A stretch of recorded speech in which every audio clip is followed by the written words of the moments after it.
today's webinar is about eCimpact, registering and navigating the grant portal. If you are a seasoned veteran, nothing should be surprising to you, but it's always good to have a refresher to make sure that you complete each and every step along the way.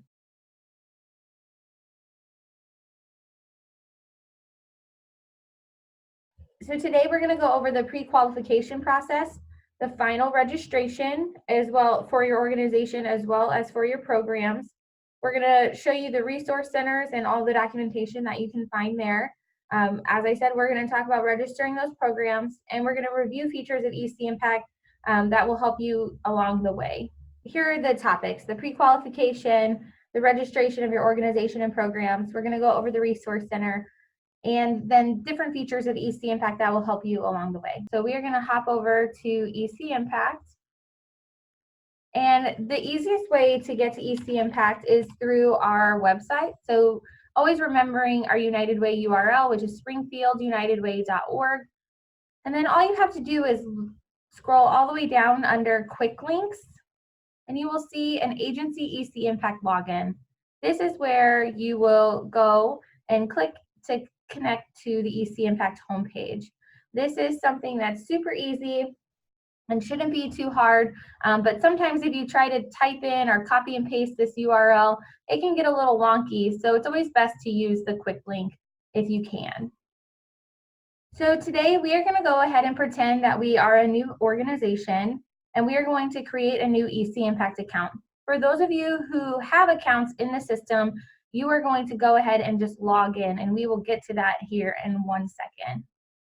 So to create the new account, you're going to see, welcome. We have a pre-qualification process. This is the first step. And the second step is program registration, metric selection, and completing the organization financial review upload section. So we are going to create a new organization, and I'm just using the Junior League EIN number here.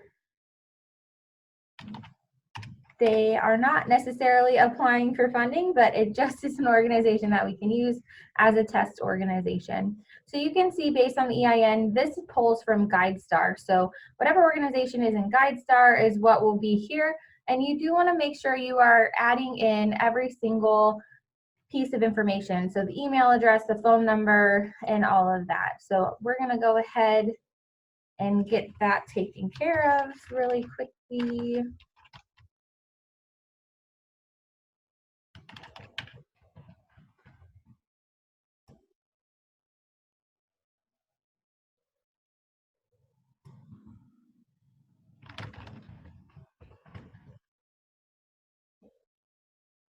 And then we are going to create our username and password.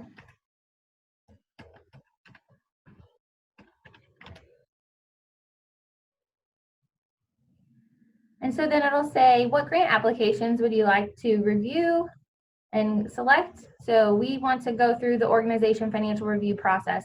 You don't see all of our grants listed here because the first step of any of this process, as you saw yesterday on webinar 1, was the organization registration process. And this is completed one time regardless of how many programs you are applying for. And so then we go through and select these questions.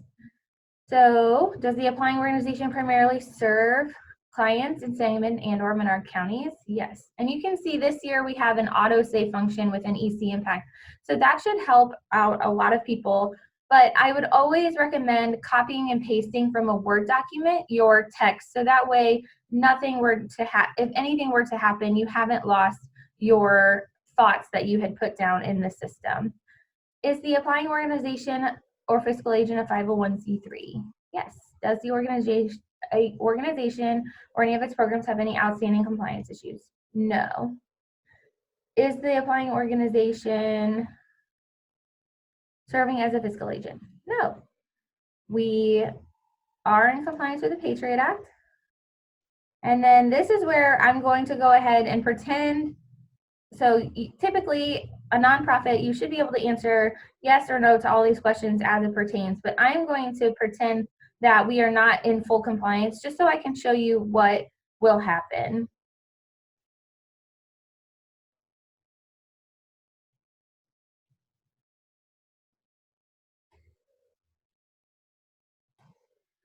Okay, so you can see that I put, we do have an IRS determination letter, but we don't have a 990 or an audit.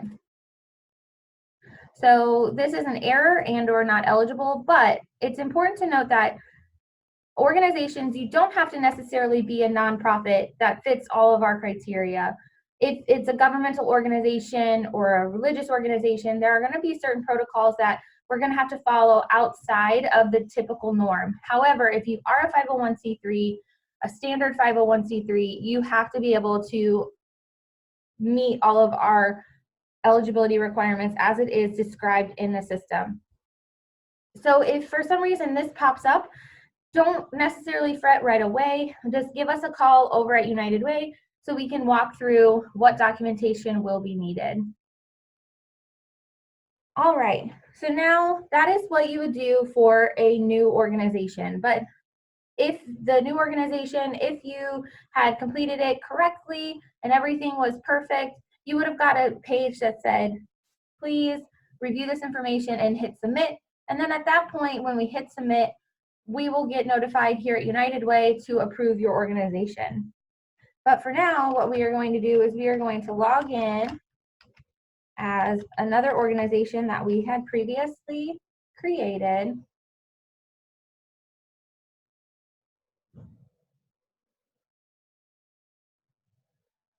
And since my friend Emily here is on the line, we are going to go ahead and log in as Emily really fast, just because we will be able to show you what it looks like as an organization that is already in the system. So in order to access the new grants, you're going to click apply for new grant within your eCimpact system. This is already live, so you just log in and you'll see apply for new grant and you click that. And that will bring you to the page, the pre-qualification page, just like you just saw with the new organization, but this time it will be for you to answer for your questions, and it's already in the eCimpact system. So once you get through the approval process there, or we get you set up, you will see that when you come in here,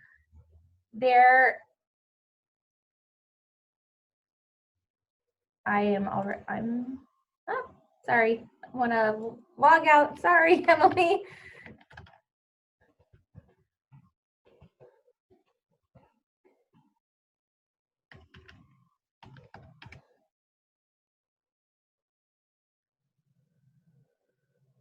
So once you get through the approval process, this is what your screen will look like. So we're going to click through there.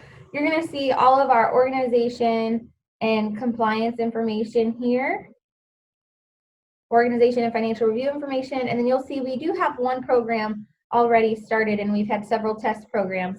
But this is what we're going to show you. What I would do first before I start diving into the organization financial review information is I would make sure to create all of my programs that I plan on applying for. So you can click this button as many times as you want and complete this process as many times as you want for as many programs as your organization is applying for. So you click the hyperlink, it brings you to a new window. You type in the program's name, and then you select what issue area you are going to be applying for. And then the more time you spend filling out this information, the less time you're going to have to spend filling out this information later on. So what I would recommend is taking the time to do that for your programs. However, for us, for the purposes of this webinar, we are going to go ahead and skip this process for now. So it's going to ask you to review and submit our requests.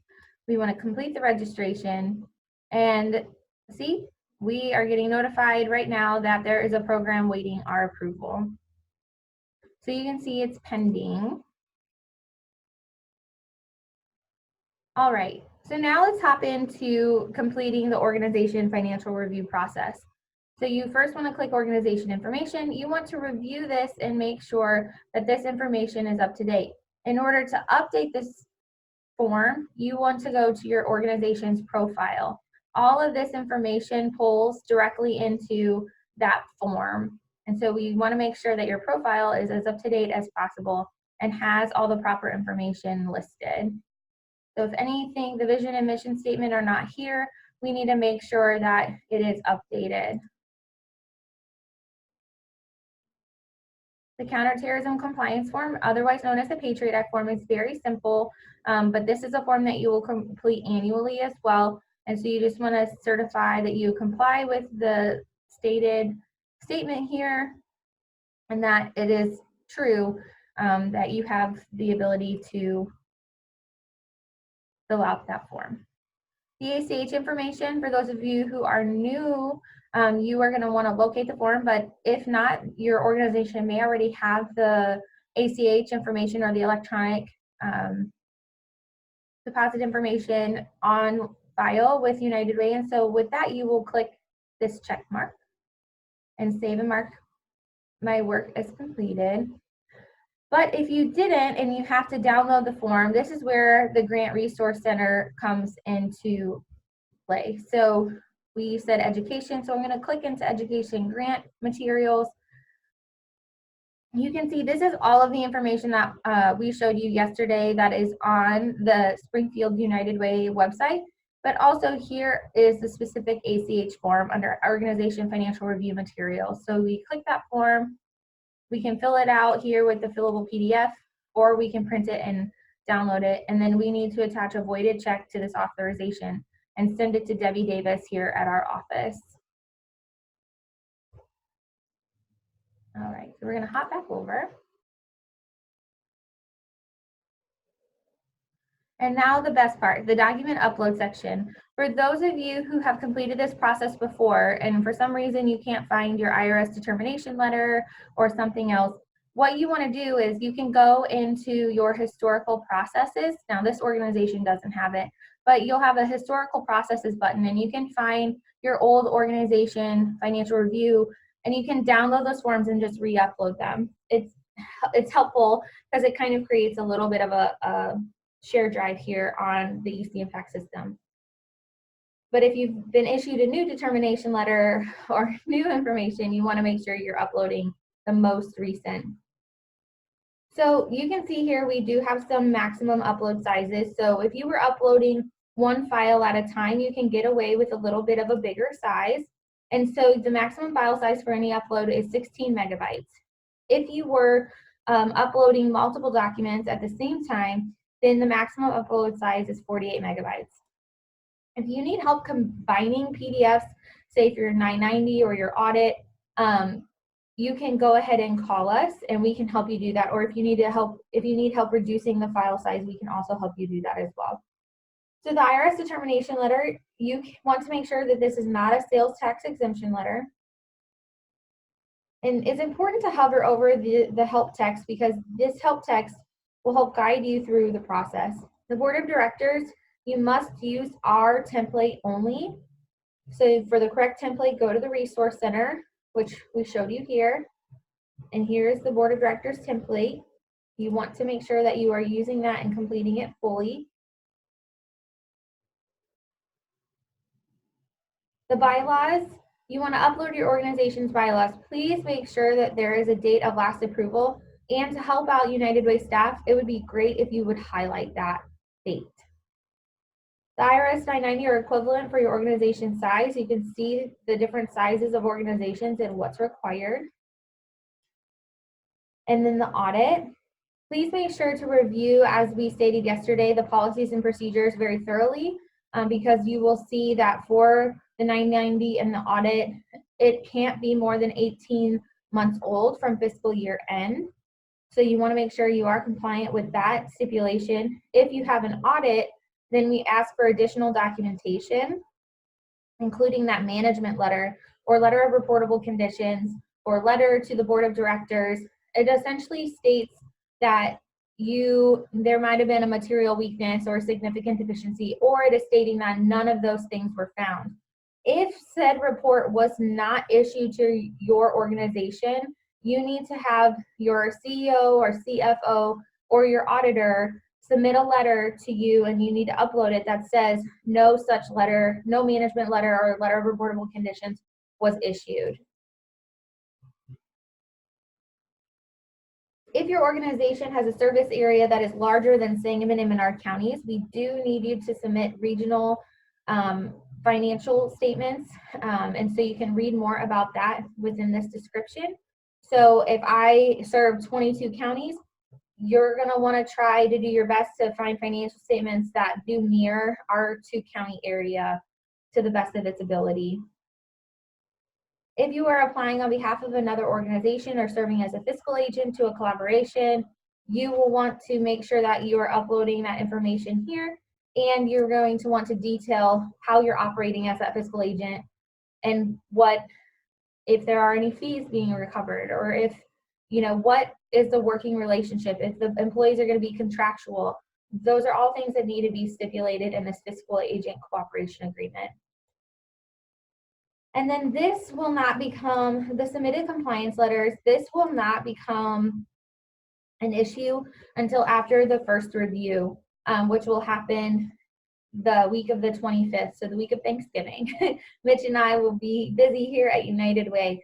So if you do not submit all of this documentation correctly, or there are outstanding issues, there might be times where we have to follow up with you to get new information submitted or complete information submitted. And if that's the case, or if our financial review team requests a description of why, say, your administrative percentage is so high, this is when this will become live and you will have access to upload that documentation as required. Also important, please make sure that you are submitting a signed 990. That is the #1 mistake that organizations make. If you file your 990 electronically, we must have the e-signature form.